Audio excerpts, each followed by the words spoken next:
Պարոն Մանվելյան, մասնագետները պնդում են, որ թրիփի իրագործումը սպառնալիք է նաև Հայաստանի էներգետիկ անվտանգությանը։ Երեկ ազգային ժողովի ամբիոնից Փաշինյանը հայտարարեց, Հայաստանի ու Ադրբեջանի էներգոհամակարգերը միանալու են իրար ու դա լինելու է փոխադարձության սկզբունքով։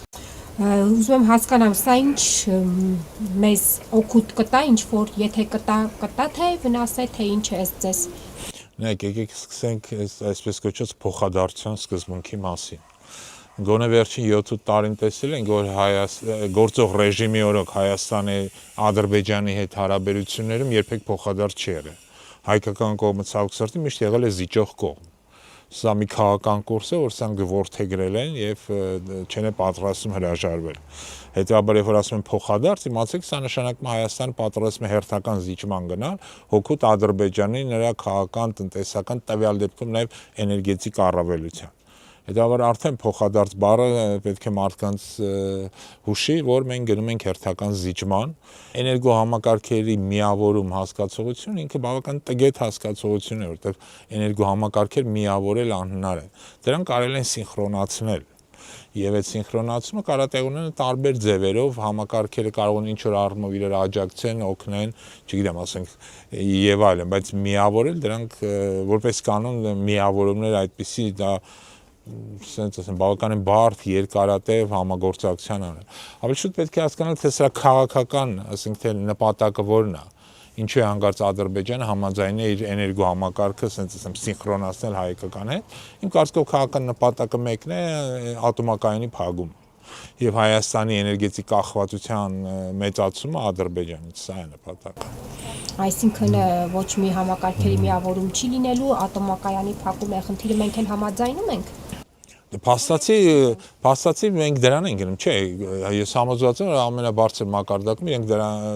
հենց այդ գործընթացին են լծվել, որտեվ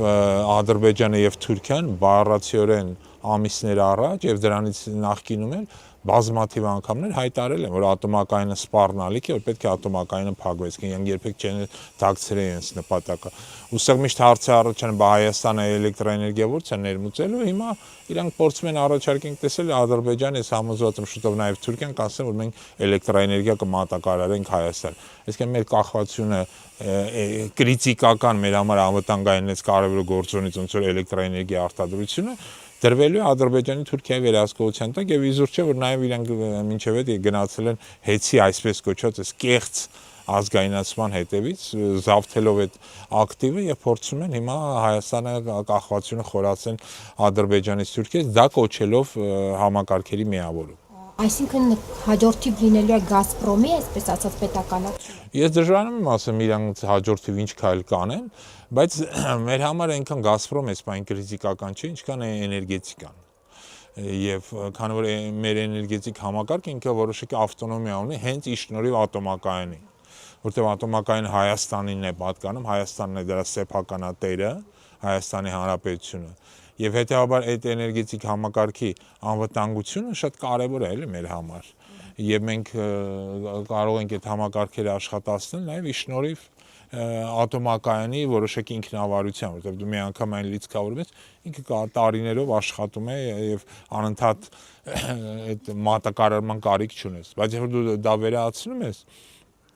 դու ամբողջովին կախվածության մեջ ես հայտնվում արդեն ներմուծող եւ էլեկտրաէներգիայից եւ գազից եւ մնացած կոմպոնենտներից։ Այսինքն մասնագետների մտահոգությունները թե թրիփի իրագործումը սպառնալիք է էներգետիկ անվտանգությանը Հայաստանի համապատասխանում է իրականությանը։ Նայեք, մասամբ եմ կիսում, որտեղ նայեք թրիփի ամբողջականը, քանի որ պատկերը པարզ չի էներգետիկ առումով։ Ես թրիփը կարա անուղղակիորեն ազդի, եթե թրիփի մասին է խոսքը Հայաստանի էներգետիկ համակարգերը, բայց մեր համար ավելի վտանգավոր է այ նմանատիպ հայտարարությունը, որ մեր եւ Ադրբեջանի էներգետիկ համակարգերը իբր թե միավորելու են, նույնիսկ ընկնում տենց հասկացողություն գոյություն չունի, բայց թրիփի հետ կապված սա պետք է նախ հասկանալ, թե այդ համակարգը ոնց է աշխատելու, ում վերահսկողության ներքո ելնելու, այդ կոնսորցիումը, որ ստեղծում են ինքը բացի ճանապարհայինից,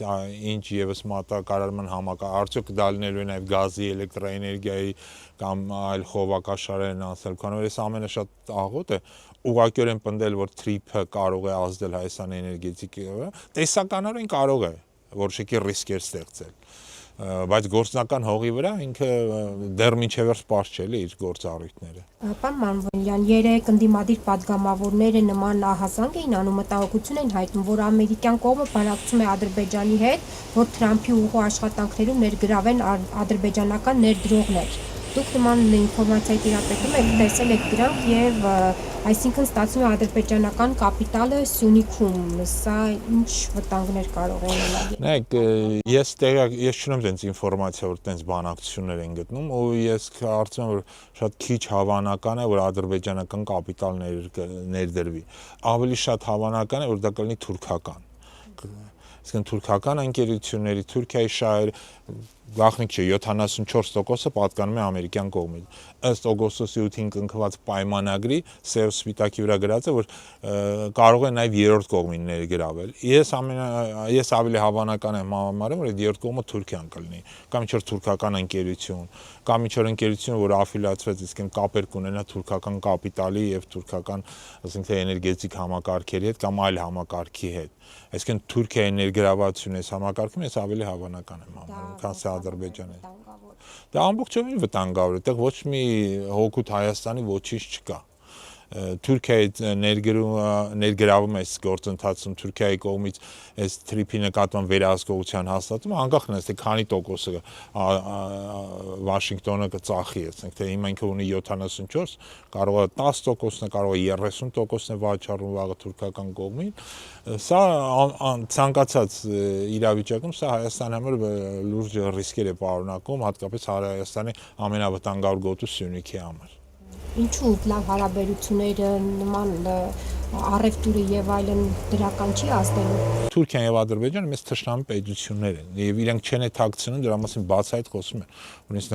նպատակն է Հայաստանի վերացում, պետք չէ խაფել են բառերին խաղաղության եւ այլն եւ այլն։ Ավելի շատ պետք է խորքային նայել եւ հասկանալ, որ ասենք թե Ադրբեջանի համար Հայաստանի թուլացումը սա իր համար ռազմավարական հեռու գնացող խնդիր է։ Կարևոր չի դա ինքը ոնց կանի, ռազմական ճանապարհով կանի, տնտեսական ճանապարհով, թե չգիտեմ, էժան, այսպես կոչված բենզին ներմուծում, թե Հայաստանի հարավի նկատմամբ վերահսկողությամբ հաստատմամբ, թե չգիտեմ, այսպես կոչված անկլավների նկատմամբ վերահսկողությամբ հաստատմամբ, իր նպատակը Հայաստանի ոչնչացումն է։ Ու ինքը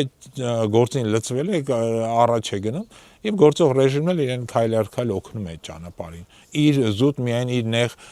կարճաժամկետ իշխանության մնալու այս ծրագիր իրականացնելու համար։ Եվ ես բազմաթիվ անգամ ասել եմ եւ հիմա էլ եմ ուզում պնդել, որ իրանց այսպես կոչված էժան բենզին քաղաքականությունը սա ընդհանրապես ընտրակաշառք է, որ Ալիևը բաժանում է, որպեսզի գործող ռեժիմը վերականգնվի կամ կարողանա նորից իշխանությունը կարողանա պահպանել իր ձեռքում։ Սա է նպատակը։